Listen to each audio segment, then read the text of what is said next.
Hello সবাইকে। তো পুজো পুজো পুজো finally আজই হচ্ছে পুজোর দিন। তো সকাল হতেই রডি তার আমাদের এক বোন দায়িত্ব নিয়ে নিয়েছে দ্বারঘট বসানোর জন্য।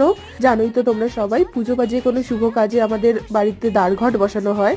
কাল যেমনটা কথা দিয়েছিলাম এইরকম আমি আলপনাটা করেছি খুব অল্প সময়, আধা ঘন্টার মধ্যে পুরোটা কমপ্লিট করেছি। তো এদিকে ওপরে শুরু হয়ে গেছে ভোগের আয়োজন।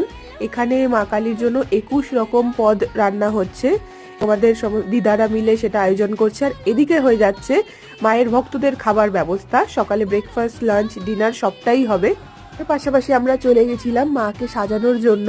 আমরা ভালো করে সাজবো, মা সাজবে না তা হয়, কিছুক্ষণে পুরোহিত চলে আসবে। তো আমরা মাকে গয়না, টায়রা, টিকলি, কোমর বিছা এবং নথ সব পরিয়ে একদম আমাদের বাড়ির মেয়ের মতন করে তৈরি করে নিলাম।